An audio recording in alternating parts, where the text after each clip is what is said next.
პირველი რაც განსაკუთრებულად ხდებოდა თვალში, როცა დაინახავდი. ეს იყო ენით აღწერილი სილაბუსი. ფიქალის სახე, დახვეწილი ნაკვთები, ამავე დროს ძალიან ნებიანი პირი და ძალიან მოწესრიგებულობა. როცა ლაპარაკს იწყებდა თავისი დაბალი, მშვიდი, მართლაც გაწონასწორებული ხმით, ფიქრით, არასოდეს არა რაღაცას რო კითხავდი, ჯერ კარგად დაფიქრდებოდა და მერე იწყებდა ლაპარაკს. და აი მაშინ ეხვეოდი მთლიანად მისი მშვენიერების ხაფანგში და იქით თავს ვერ დააღწევდი ვერაფერ შემთხვევაში.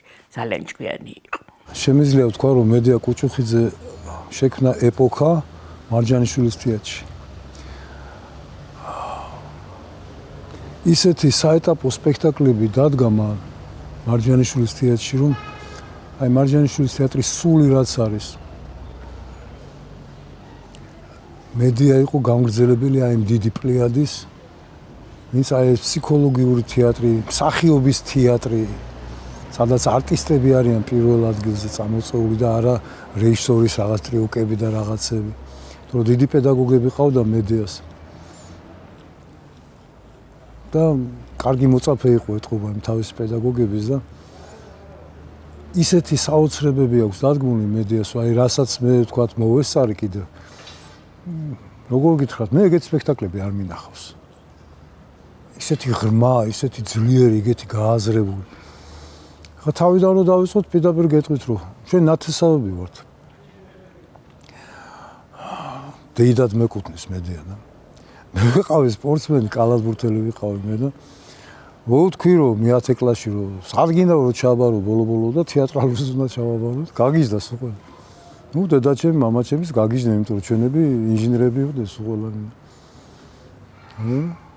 რა ვქნათ, მე ვთქვა რა ვიცი, ეს მინდა რომ თეატრალურს ჩავაბარო, მსახიობი უნდა გავხდე. დედამ დაურეკა მედიას.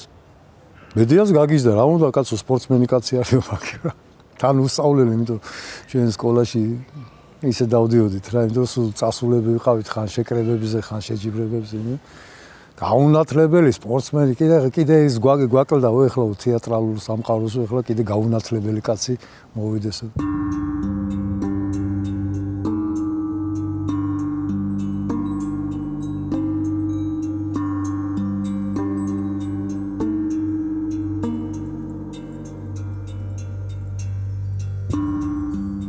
მედია არ იყო შეზღუდული, რაც მას სურდა იმას დგამდა, როგორც უნდა და ისე ანაწილებდა, შეზღუდვა მას არასოდეს არ ქონია.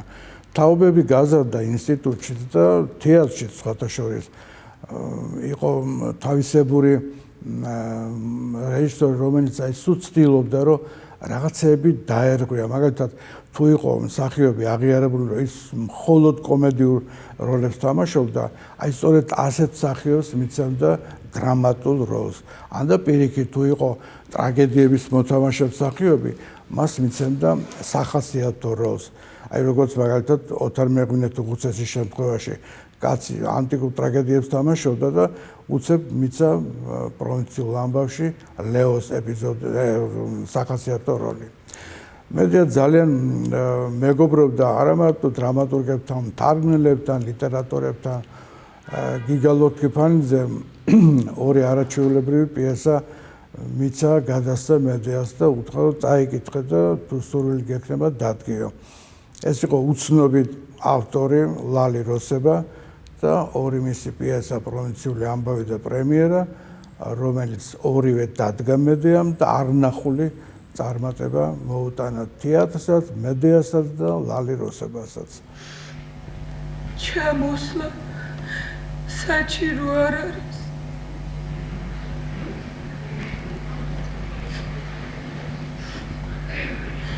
როზე ჩიჩია დამტკიცე. ჩიჩია ალბათ ჯიჯუა უნდა ყოფილიყო. სპექტაკლები, რომელიც ლალი როსებას პიესების მიხედვით დაიდგა, მედია კუჭოხიძეს დადგმები იყო გამორჩეული. ეს არის ორი დადგმა. პროვინციული ამბავი მარჯანიშვილის თეატრში და ასევე მარჯანიშვილის თეატრში დადგმული პრემიერა ლალი როსებას პიესა ორივე. ამ ორივე დადგმაში თამაშობდნენ ოთარ მეღვინათუხუცესი და გურანდა გაბუნია. და მე სულ მახსოვს, რომ გურანდა გაბუნია იხსენებდა მედია კუჭოხიძეს როგორც გამორჩეულ რეჟისორს და ფაქტობრივად სიცოცხლის ბოლომდე ოცნებობდა, რომ მედია კუჭოხიძესთან ეთამაშა კიდევ ერთხელ მის დადგმულ სპექტაკლში. ჩვენ რო გურანდა გაბუნიას შემოქმედებას გადავავლოთ თვალი, თუ რამე გაუკეთებია და თეატრის ისტორიაში ის დარჩა ზუსტად მედია კუჭოხიძესთან კოლაბორაციის შედეგად შექმნილი როლებით დარჩა.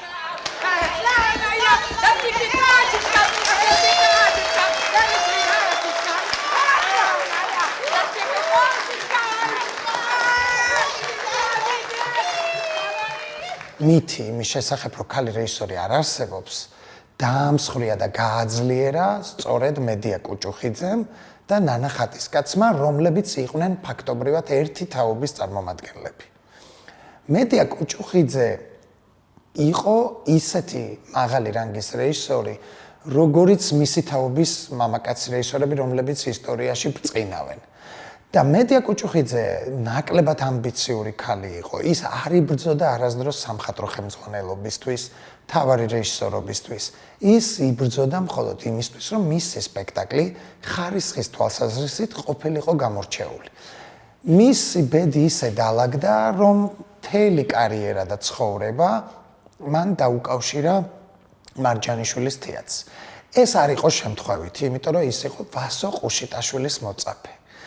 და ვასო ყუშიტაშვილის გავლენა მას როგორც პიროვნებას, მას როგორც მოაზროვნეს და როგორც რეჟისორს ძალიან კარგად და მკვეთრად ეტყობა. საერთოდ ვერ წარმომიდგენია თუ რაიმე მომენტი. შენ არ წარმოგიდგენია, მაგრამ მე კარგად შემიძლია წარმოვიდგინო. ყველა ისე მიდიოდი თითქოს სასეირნოთ. მითი, ვინც საბრძანდებით ვეღარ მომაწყვებ, ვეღარ. შენი მოწყვება არც მითიქნია. კარგად ვიცი, შეიძლება კიდე დავიღუპო. არა, ცხადია მხოლოდ ჩემს წარმოდგენაში. მაგრამ აი ხანდახან ხედავ, თუ როგორ წვალან ჩემი ბიჭები, ჩვენი თანაკლასელები, თითქოს ყველანი დახოცილები იყვნენ, გესმის? სხეულთა მთელი გროვა, თითები ჯერ კიდევ მელანში დასწრილია. მაგრამ ეს არაფერია, დედა. არავით არ შიშსავდნო. ეს კი იმას ნიშნავს, რომ აუცილებლად უნდა დავიღე, დედიკო. ჩვენ თქვით, რომ ეს ყოველი ჩვენგანის მოვალეობაა, დედა. ის რა არის შენი მოვალეობა, ბატონი? დედა შენი მარტო არ დატო, მანისა და მედის მაგივრობა გაუწიო. ვინმე ხომ უნდა დამირჩე? მედია შეეძლო ღრმა დრამატული სპექტაკლი, აი საოცრად პატრიოტული სპექტაკლი, საოცრად პოეტური სპექტაკლი, ზღაპარი, ყველაფერი კომედიიდან დაწყებული, ტრაგედიიდან დამთავრებული. მედიკოს შეეძლო ყველა ჟანრში ემუშავა, ეს უცნაურია. იმიტომ იყო უაღრესად განათლებული ადამიანი. თეატრალურ სამყაროში იშვიათად არის. კი, ახლა როგორ არა განათლებული ხარ? არა, ეგეთი ღრმად განათლებული, ეგეთი ერუდირებული ადამიანები ძალიან ცოტა იყო და ამიტომ მისი დიაპაზონი ბევრ რამეს წუდებოდა. და გიждდებოდა არტისტებზე და ყველა მსახიობი, ვინც მის სპექტაკლებში თამაშობდნენ, იქ ქმნიდნენ როლებს რა. აი დასამახსოვრებელ როლებს, იმიტომ რომ მედიკომ კარგად იცოდა არტისტის ბუნება. და ვის რომელ არტისტთან რანაირად მიდგომოდა და რანაირად საოცარი როლები აქვს არტისტებს ნათამაშები მედიკოს სპექტაკლებში. მედია კუჭოხიძე იყო დრამატურგ ლალი როსებას პრაქტიკულად აღმომჩენი და პირველი რეჟისორი მისი არაჩვეულებრივი პიესებისა. მედიამ დადგა პრაქტიკულად ყველა პიესა ლალი როსებასი, მაგრამ განსაკუთრებით პოპულარობით სარგებლობდა პრემიერა და პროვინციული ამბავი. ისეთი ტკივილით იყო გაკეთებული ორივე სპექტაკლი. ორივე სპექტაკლის ხო თეატრის ისტორია არის მოთხრობილი. და ამ ადამიანს ძალიან ტკივა და ძალიან უყვარს თეატრი. და ის ჩანდა ძალიან კარგად მის შემოქმედებაში. მის ამ ორ სპექტაკლში განსაკუთრებით.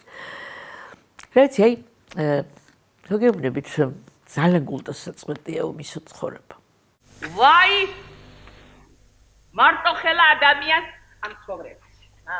ვაი მეთქი ამ ცხოვრებაში. კარგი ერთი მარგო ხდებს სოდავაი როგორი გოგონა ხავს.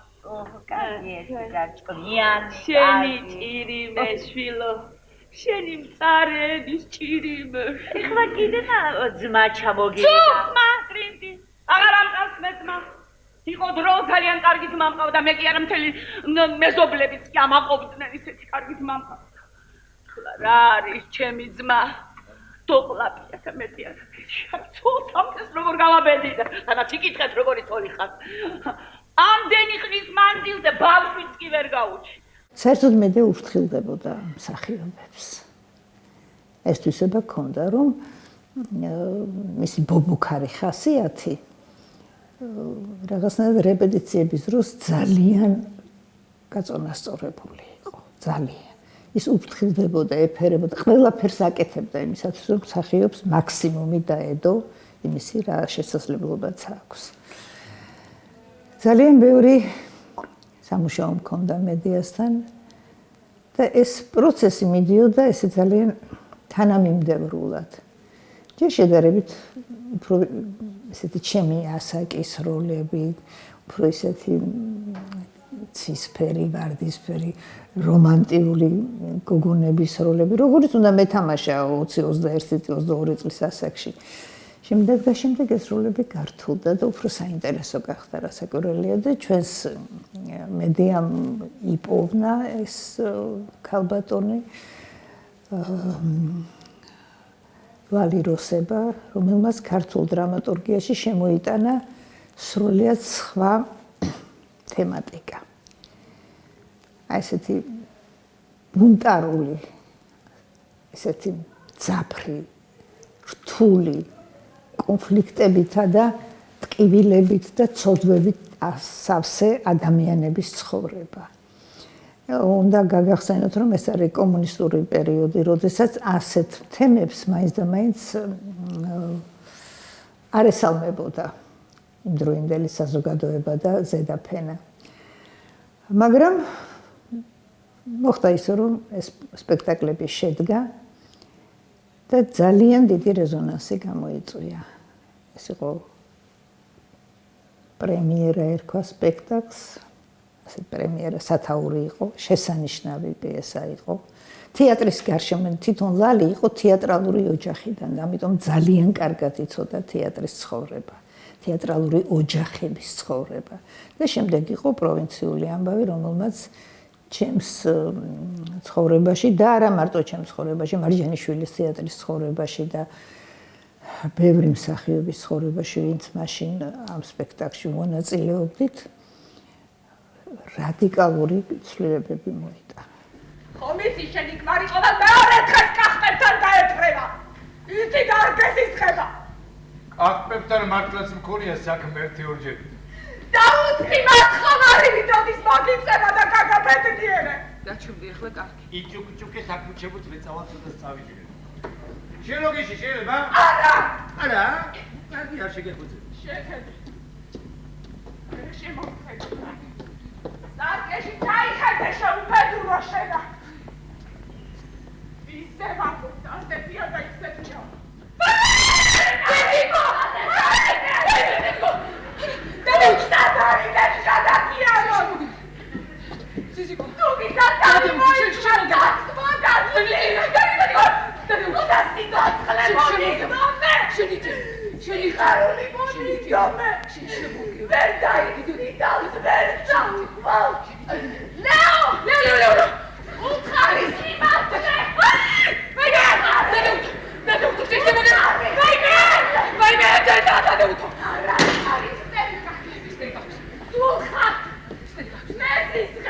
რეჟისორებს და დრამატურგებს მაინც ძილიური ურთიერთობა არ აქვს.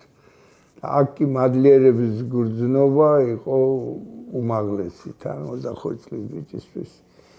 ამ ხელა პატივი რომ არ გუნა, იმიტომ რომ მისი დამოკიდებულება ტექსტის მიმართ ეს ახლა უმაღლესი დონის პროფესიონალი იყო, მხოლოდ ტექნიკის დონეზე შეეძლო დაედგა. მაგრამ აი ეს დაივინგი რა, წყლის ბოლომდე რო ჩადიხარ სიღრმეებში პლასტზე რო ხსნი, შეიძლება დრამატურგს თვითონ რო არ უფიქრია და იქიდან ამოგაქვს ის სანუკვარი და მთავარი და მე ამას კრავერთ მთლიანობაში.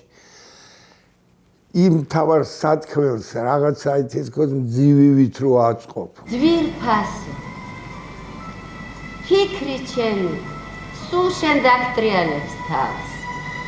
ცოდვას ჩავდივარ უსინდისოდ ვარღვევ მეორე ცნების დებულებას კერპთ თაყვანის მცემლობის შესახებ.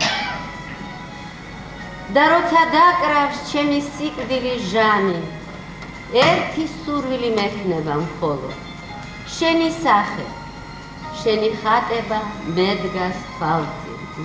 მეგეთი ოჩა გოგი შენ დაგიკითხავს ვაჟა გესმის ოჩა როგორ გონიათ რა ხნისა ნონა ამ წერილის ავტორი ალბათ 20 წლის თან მინიმუმ მე-19 საუკუნეა ჩვენს დროში პატარა ბიჭიც არ დაწერს ასეთ წერილს აი ამ წერილის ავტორი და მისი მეუღლე მაშინ თითქმის 80 წელს იყვნენ მიღწეული გრჟიჟანოვსკი რომ იყო ძველი რევოლუციონერი რა საოცარია ხო? დიახ არ უყვარდა თვით პიარი მისი მთავარი და სანუკვარი იყო თვითონ პროცესის რეჟისორი იყო ეხლა მის ზოგიერთ რეპეტიციას რომ დავსწრები ვარ ძალიან დიდ ტიტანებთან როგორც ლიტნატილსაც მიმუშავია როგორც საკუთარ პიესებზე ისე ნათარ პიესებზე ეს იყო იშვიათად მაღალი რანგის რეჟისორი რომლითაც ტექსტი იყო პირველადი და არა რაღაც გარეგნული ეპატაჟები და ის ეფექტები რომლითაც ზოგი ცდილობს დაფაროს თავისი ზედაპირულობა.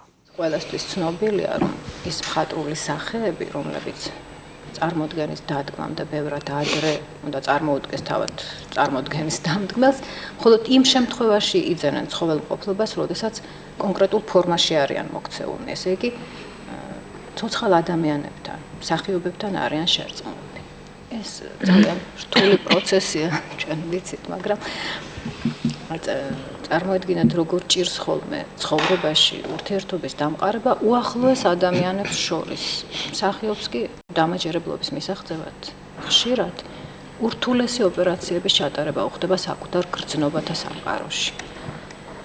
მაგრამ მიუხედავად ამისა და უпростоრად ამავე დროს, აი სწორედ ამგვარი ოპერაციები ბრიან ჩვენ უდიდეს სიამოვნებას მუშაობაში. ხოლო მაყურებელს შემდგომ იმ შემთხვევაში რა თქმა უნდა თუ კი წარმოდგენა გამოგვივა. ეს იყო იუველირი, რომელიც აი ლაბორატორიული პროცესით უდგებოდა მსახიობს.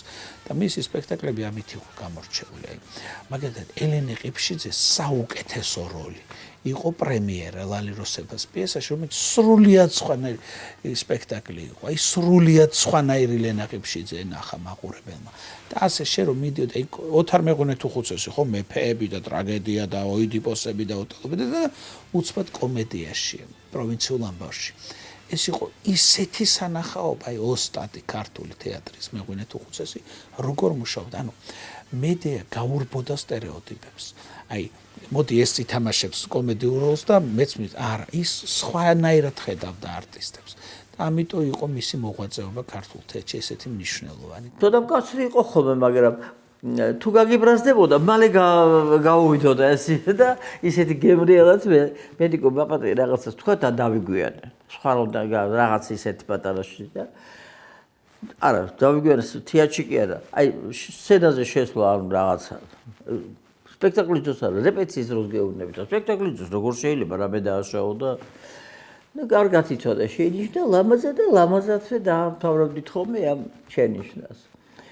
ჩემი მედიკო, მე მხოლოდ ჩემს რეჟისორად მოიხსენიებ. ჩემი მედიკო კუჭოხიძე.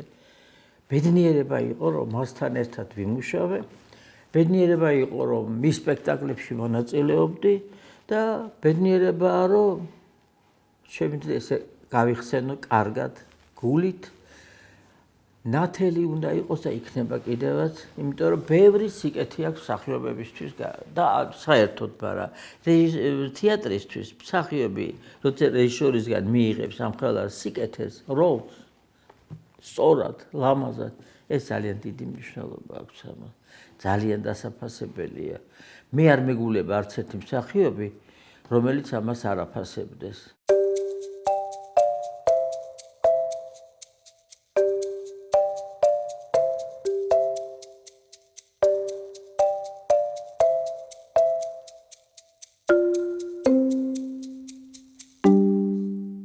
მედეა კუჭუხიძე არ იყო ქართული თეატრისთვის მხოლოდ დამდგმელი რეჟისორი. მედეა კუჭუხიძის არსებობა ნებისმიერ თეატრის დასში იყო ერთგვარი პედაგოგიური საქმიანობის გაგრძელება თეატრებში და დასის მუდმივი მზადყოფნისთვის ზრუნვა ნებისმიერი სირთულის დრამატურგთან შესახვედრად.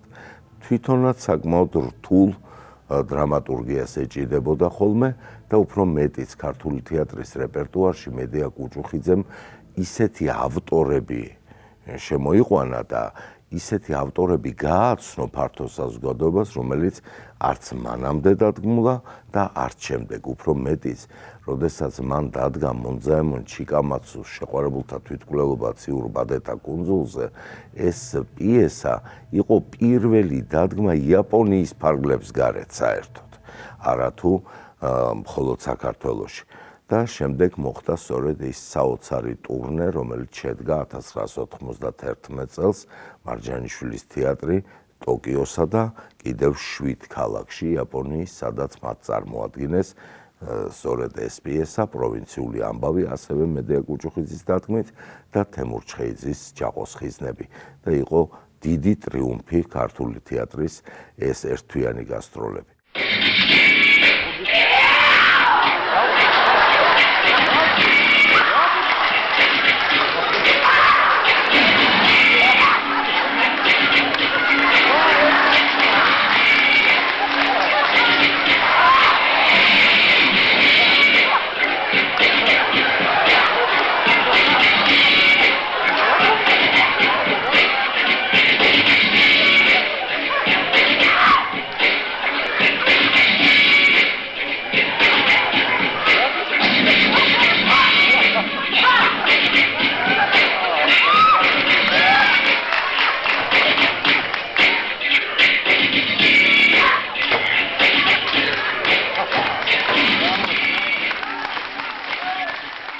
ავდიხი და დავწერე კომედია, ასე ვთქვათ, ტრაგიკომედია საპოვნელა. და ეს მოხდა ისე, რომ ჩემი მეგობარი მოვიდა და რასაკეთებოდა პიესას წერო. კაცო ვეფხისტყაოსანი რო დაწერო, იმას არ კითხულობენ დღეს. და დამთავრეო და კი მე ვთხარი და თითქმის დავამთავრე და მოკიდა ხელი და წაიღო მარჯანიშვილის თეატრში. აი როგორ გითხრა, იცი ზღაპარივითი მოხდა ეს ამბავი და მიუტანა მეღვინე თუხუცეს წაიკითხა მოეწონა გადასცა მედეა კუჭუხიძეს და შევხვდი მედეა კუჭუხიძეს ამ უაღრესად გაწონასწორებულ აი ესეთ აკადემიურ წაიკითხა და მოეწონა და დაიწყო ამ პიესაზე მუშაობა და აი წარმოიდგინე ხა პირველი პიესა მარჯანიშვილის თეატრი სოფიკო ჭიაურელი მთავარ როლში მედეა კუჭუხიძე რეჟისორი ხა ნუ აი იღბალი ხო სადღაც მუშაობს ზემოდან კოსმოსი ღია და რაღაცა დადებითი ფანტომები გამოუშვა მე ჩვენ ისეთი იმდენის საუკეთესო დღეები, საუკეთესო წუთები არის დაკავშირებული მედეა კუჭუხიძესთან, მარჯანიშვილის თეატრთან, საპოვნელასთან. მე მოხდა ისე, რომ ჩემი მოთხრობები წაიკითხა და მითხრა რეზო, აი ეს მოხუცებზე რო გაქვს მოთხრობები, მოდი პიესა გააკეთე პიესა და მე გამეხარდა ეხლა და მოვაჯექი მანქანა, წავედი ზღვაზე. მე ბუნებით რასაც ვთქვი, ქართველი ვარ, მაგრამ რაღაცა ესეთი ქართველი არა ვარ, მე რაღაც ძალიან არ ვიცი საქმის გადადება, რაღაც აი ეს არ არის დამახასიათებელი ჩემთვის და ჩამოვიტანე პიესა და დავარქვი შორაპნელი ხალბატონები. ჩემ სახში დარჩები რა, მომენატრა ჩემი ლოგინი. შენ რა გიჭი შენაირი ძილი რომ ვიცოდ აბა ვაი და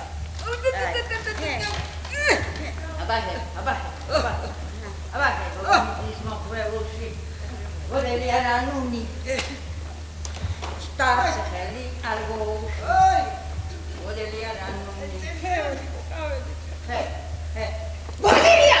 ვალერიანის წეთი დას დაგი უსიგნილოთ ვალერიანის წეთი კაია რატო შებაში გამიხსენება ეხლა მე რა რადა შენ ბალიშზე არ გაქვს თავი დადებული მეორე სისმას რო ხედავ და მე რა დამატი მე უცნაური რამე მოხდა რომ ეს დიდი რეჟისორი დიდი პედაგოგი ასევე მოვიდა რაღაც ახალი ხელისუფლება იმათმა შეცვალეს დირექცია რაღაც სამხატვრო ხელმძღვანელი რაღაც მოხდა საზარელი რამ რომ მედია გაუშვეს თეატრიდან თან პრემიერა უნდა გამოგვეშვა სამ კვირაში მე ვთამაშობდი მთავარ როლს დეკორაციები დადგმული შეკერილი კოსტიუმები ყველაფერი მზათა გვაქვს სცენაზე უნდა ყოფილიყავით 3-4 კვირა და პრემიერას გამოუშვებდით და გაუშვეს თეატრიდან დავიზაფრეთ სულ ყველა და შემდეგ მოხდა ეგეთი რამე რომ იმავე წელს თუ შემდეგ წელს აღარ მახსოვს მარჯანიშვილის თეატრის იუბილეი იყო მედია არ დაპატიშეს იმ თეატრში სადაც მედიამ მთელი ცხოვრება გაატარა სადაც შექმნა საოცარი საეტაპო სპექტაკლები ძალიან მტკივა რომ ბოლო წლები და ძალიან დიდ უსამართლობად მიმაჩნია რომ ბოლო წლები მედიამ გაატარა საუკეთესო წლები ეს არ არის 1 და 2 წელი ეს არის თითქმის 20 წელი მედიამ გაატარა სახლში არც თეატრში რაღაც 2 სპექტაკლი დადგა სხვადასხვა თეატრებში და არც თეატრალურ უნივერსიტეტში მას ჯგუფი არ ყავდა ეს იყო ძალიან დიდი შეცდომა ძალიან დიდი შეცდომა იმ ადამიანების ვისაც შეეძლო რომ ეს არ მომხდარიყო. როდესაც ასეთი ადამიანი დადის, ცოცხალია, კარგად არის, შესანიშნავად აზროვნებს, რატომ უნდა დაუკარგო ან თეატრს, ან ახალ თაობას, რომ ასეთ ადამიანმა გაზარდოს და ასწავლოს პროფესია.